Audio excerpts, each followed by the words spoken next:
Hey, what's up, everybody? Good to be back with you again today. We've got the Red Sox and the Senators here. We're going to take another quick look there at the standings. This is the final game here of this day on April 25th, 1908. I know that we've been going really slowly through 1908, and the reason why is because I stopped myself from playing more than one of these games a day. It's all about pacing. Really, when it comes to these replays, it's about the journey, not the destination. That's one of those secrets that I've learned. Maybe we should have a video about that. Anyway, the Red Sox have a game out of first behind the Browns, who won earlier today. If you watched yesterday's game, Senators are sort of slipping away. This is not unusual. Of course, Walter Johnson eventually will come, and that's when things are going to turn around for Washington. It's time for 1908 baseball. I don't know about you guys. I love 1908. I love it so much, in large part because it's so different from what we're used to today. But is it really that different? That's a question you should ask yourself. Doc Gessler rolls a 62 for a 12. And there is going to be that little E, which is the magic of Skeetersoft, that rolls a 31. That ends up being a ground ball over to Freeman, the first baseman, who doesn't himself one away. Here's APBA McConnell. Somebody was asking me on one of my videos the other day how I got these dice rolls. So from these little dice into the game, I use this hand. This is my right hand. I just type them in here on the numpad. Sorry, I wish I had another camera here where I could show exactly what I do, but that's what we do. APBA McConnell rolls a 43, type it in. That is a ground ball back to Bill Burns, and he grabs that, throws to first for the out, 2 away. Here's Gabby Kravitz. Gabby rolls a 56 for a 13, and he'll strike out, bottom of the first, and here's Jim Delahanty.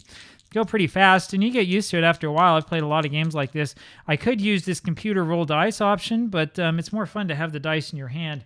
It gives you that feeling of power, which is, of course, what we want, right? We're all power hungry. Here's Jim Delahanty, and he rolls a 21 for a 30. Fly ball over to left field. It's Gainley who has it. I'm sorry, Kravitz who has it for the out. 1 away. Here's Clyde Milan. Clyde rolls a 44 for an 8. That's going to be a ground ball over to Heine Wagner. At short, throws to first for the out. 2 away. Here's Jerry Freeman, who rolls a 42 for a 13, and he strikes out. To the top of the second we go. It's Harry Lord. Lord rolls a 34 for a 44. It's a fly ball over to Milan in center. 1 out. Here's Bob Unglauber, rolls a 23 for a 32. It's a fly ball over to Clymer and right. 2 away early on. And here's Heine Wagner, rolls a 66 for a 0. And let's see if Heine can do something with this. It's a 46 for a 7. A single's all he gets out of that. Runner on first base, 2 outs here for Denny Sullivan. Sullivan rolls a 15 for an 11. And there's a single that sends Wagner to third. Sullivan then steals the base. Now there are 2 runners in scoring position here for Lou Krieger with 2 outs here top of the second.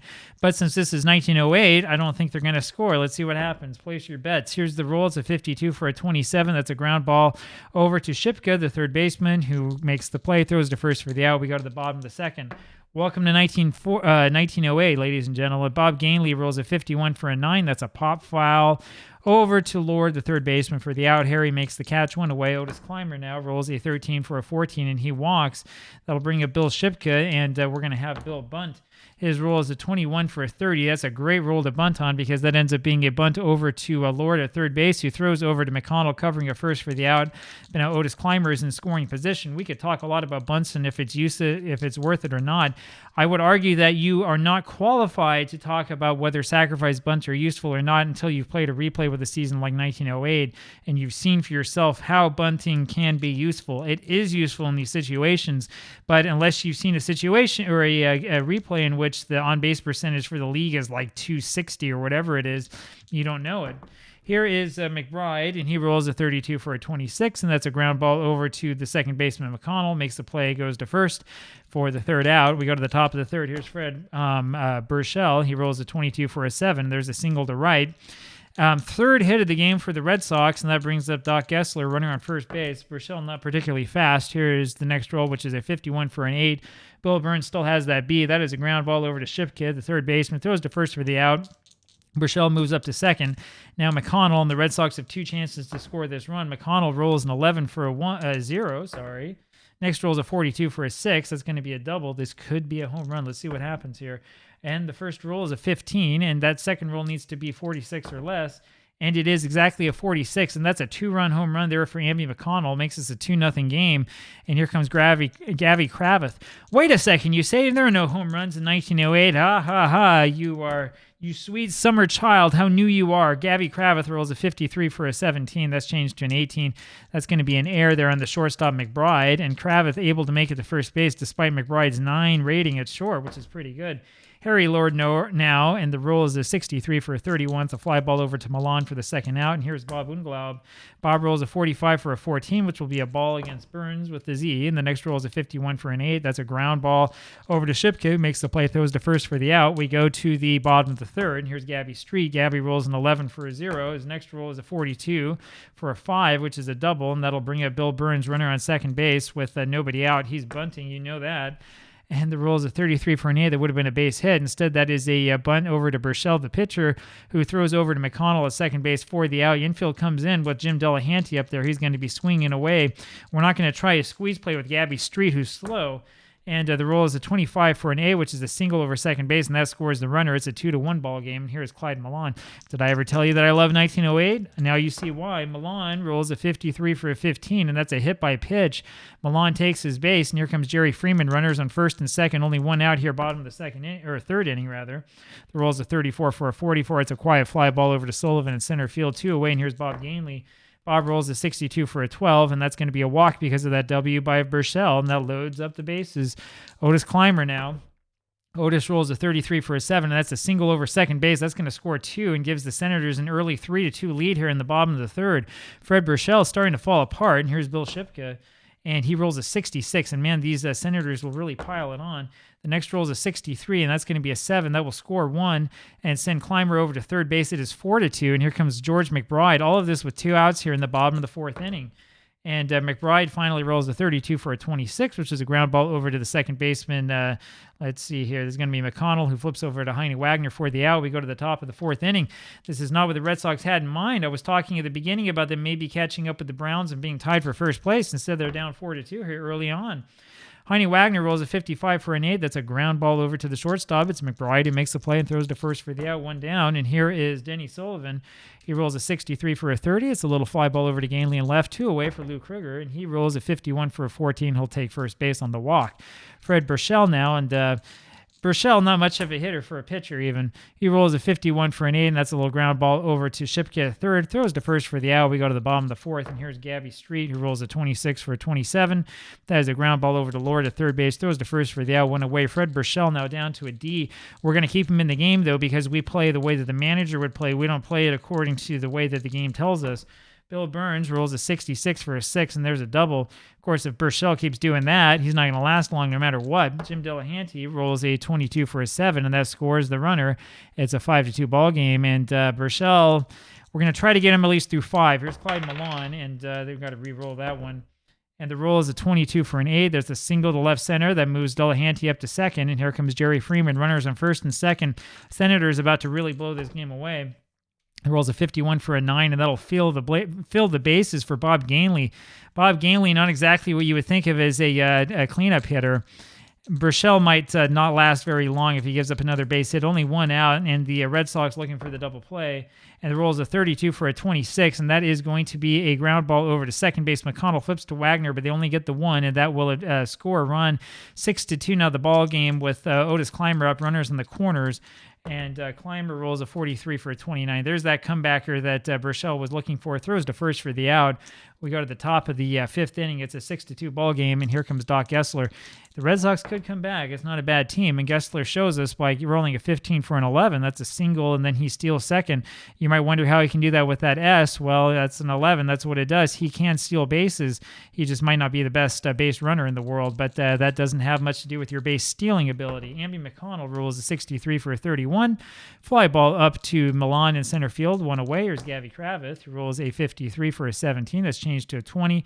That is going to be a ground ball over to the second baseman, Delahanty. Throws to first for the out. 2 away for Harry Lord. Lord rolls a 55 for an 8, and that's a fly ball over to right field. It's Clymer who has that for the out. We go to the bottom of the fifth. Now we'll see if Burchell can stay in much longer. Bill Shipka now, and he rolls a 66 for a 0. And the next roll is a 35 for a 2, and that's a triple to left center field. And the question now is, so do we try to get through this fifth inning or not? I think we're going to try to get through it. You can tell I don't like relief pitchers.